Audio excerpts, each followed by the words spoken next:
Mais je ne peux pas manquer du respect à cette constitution. Nous devons la respecter à la lettre. Et puis, le problème des 5 ou 7 mandats, ce n'est pas les temps que vous faites au pouvoir qui compte. C'est ce que vous faites, ce que vous réalisez qui compte. On a au Cameroun un président qui a fait 40 ans. Tout dans le Congo-Brazzaville, non? Il y a un président qui a fait plus de 20 ans. Quel est le changement? Quel est le changement qu'ils ont apporté dans ce pays? Ne cherchez pas à donner à Fachi plus de mandats que ce que la Constitution lui demande. Il peut tout faire dans son mandat-là. Et puis ce n'est pas un seul président qui construit les pays. L'Amérique a été construite par plusieurs présidents. Chacun apporte ses avancées à lui. Et puis et puis s'il doit continuer, bateau balingi logique bateau mon perspective nous sous te benga ma croque mort. Bangondi bateau ba indjaki Kabila na erreur. Bateau modèle wana. Bateau président Tokende Boy. Ce sont eux qui ont amené Kabila en erreur. Aujourd'hui bana bon libre pour la plupart. Depuis que je suis né, j'ai jamais vu un président sortant et un président entrant. Depuis que je suis né, j'ai jamais assisté à ça. Le jour où ça arrivera dans mon pays, même si j'ai pas une invitation, en tout cas, je sais pas comment je vais faire, mais je ferai tout pour participer. Et le président, le premier président qui nous fera vivre, qui fera vivre aux Congolais cet instant magique où nous voyons deux présidents, un président sortant et un président entrant. Le premier président qui nous fera vivre ça, ça sera lui, le vrai père de la démocratie. La démocratie commencera avec lui. Un jour ça arrivera. Ça arrivera. Et celui qui fera ça, je suis prêt à sortir en plein boulevard du 30 juin pour l'acclamer. Je suis prêt à le faire. On aimerait juste vivre ça. Vous voyez, le problème c'est pas qui part, qui vient. Le problème, c'est que les systèmes changent. Enfin, que tous ceux qui sont à Ituri en train de tuer et violer les femmes puissent se rendre compte que, maintenant, ce n'est plus les armes qui emmènent au pouvoir, c'est les élections. Vous comprenez? Donc, la personne qui fera ça, il sauvera le Congo. Ça sera lui le sauveur du Congo. Les ingrats ne donnent rien. Ungrateful person, most of the time, they don't give. Les ingrats n'apportent rien. They're the people that never give something, they never reward. Celui qui est reconnaissant, tu le verras par sa manière de te servir. You will see the way he's serving you when he's grateful. Par sa manière de te donner. His way. Oui, Moïse Mied est dans des pratiques indécentes. C'est-à-dire? Il semble que c'est un PD, c'est pourquoi il ne peut pas se marier. Oui, ça. Non, mais c'est ça. Non, ça ne se dit pas. Non. Sur un plateau, c'est ça. Mais s'il vous plaît, mais... Non, mais attention, c'est ça qu'on nous courir derrière. S'il vous plaît, mais nous sommes obligés de... Non, on ne retire pas. Veuillez d'abord retirer. On ne retire pas parce que lui doit d'abord commencer par s'excuser en public parce qu'il a traité de nos pères des impurs, des bébés qui n'ont pas droit à la cité. Moïse Mbiye, pourquoi il ne se marie pas? Aujourd'hui, il n'a plus la force masculine. Et par conséquent, il est considéré comme une femme dans leur pratique. Mais parce que vous débitez des propos, c'est discourtois à l'égard des noms. Non, c'est pas discourtois, c'est ce qu'il est, c'est ce que nous apprenons. Je l'ai dit au conditionnel. Non, mais... Il semblerait. Et ça se prouve maintenant dans la société. Comment tu peux avoir près de 45 ans ou 45 ans carrément, tu ne sais pas te marier? Alors, je rappelle que alors que tu as plusieurs femmes, à l'église. Non, il n'y a pas de femmes à l'église. Ayez de la mesure. Je ne parle pas des femmes qu'on a épousées. Oui. Je voulais, il y a des jeunes sœurs, oui, à l'église. Owen, je te regarde dans les yeux. En 2028, il n'y aura pas élection et vous n'allez rien faire. Nous sommes en face d'une opposition faible, une opposition illégitime, une opposition sans population, une opposition de télévision et de TikTok. Vous n'êtes pas une opposition qui peut faire vibrer la rue comme nous à l'époque. Vous êtes une opposition qui ne fait pas peur au pouvoir. Merci. Il y a un boulevard devant nous. Nous allons, écoutez, nous allons d'abord diriger après 2028 et vous ne ferez rien. Et ensuite, nous changerons la constitution, vous ne ferez aussi rien. Nous vous mènerons en bateau jusqu'au bout. Je t'informe que le troisième mandat n'aura pas lieu.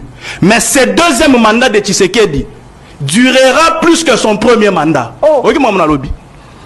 Le troisième mandat, nous n'en avons pas besoin. Sur quelle base? Mais ce deuxième mandat durera plus que le premier. Retiens l'émission et c'est ce qui sera fait. Si vous êtes contre, manifestez.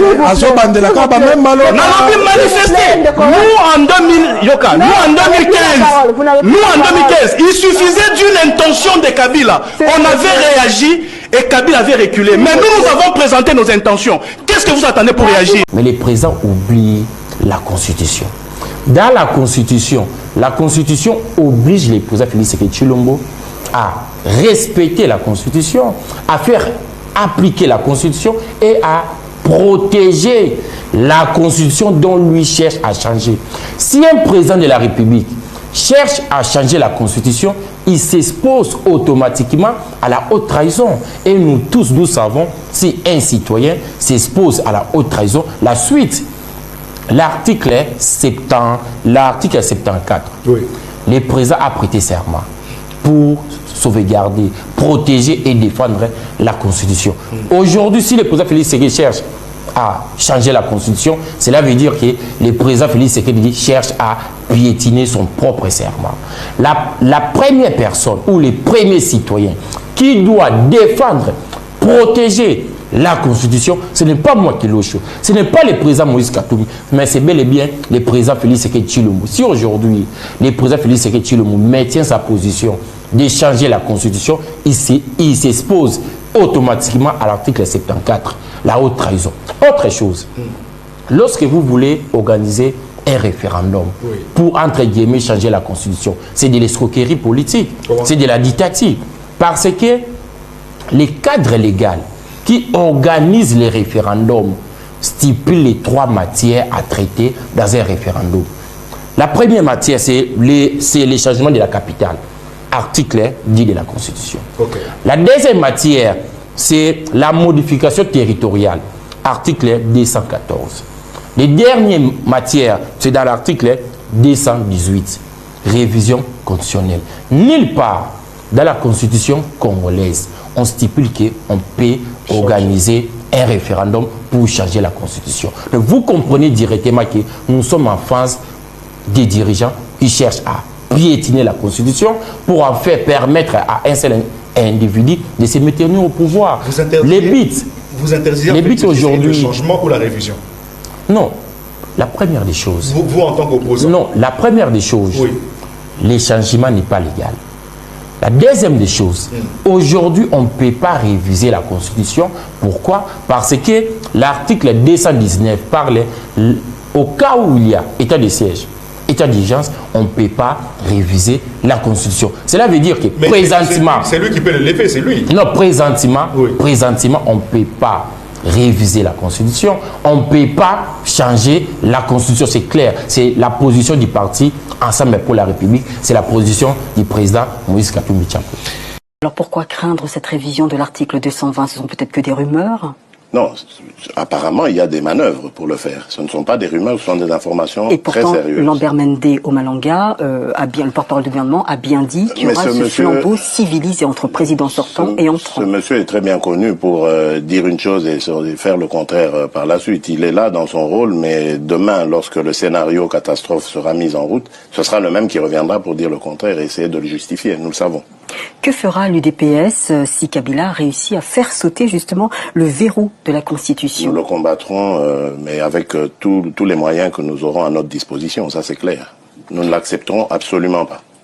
Dans une interview, vous dites que l'année 2014 devrait être une année de libération du peuple congolais, que chacun soit attentif aux signes visibles d'essoufflement de la dictature. Alors, expliquez-nous vos propos. Ben, c'est clair, quand vous voyez déjà la manœuvre qui est faite ici pour retoucher la Constitution, c'est la preuve que ce régime est essoufflé. Parce qu'il a un lourd passif qui est celui des élections qu'il a truquées en 2011. Et ça le suit comme son ombre.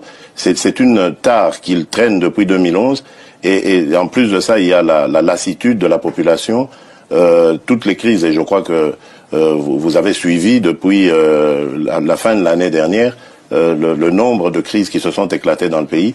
Tout ça sont des signes évidents d'une fin de règne, et c'est pour ça qu'ils essayent de relancer cette sorte de manœuvre pour en fait s'en servir comme un bol d'air et essayer de repartir sur d'autres bases.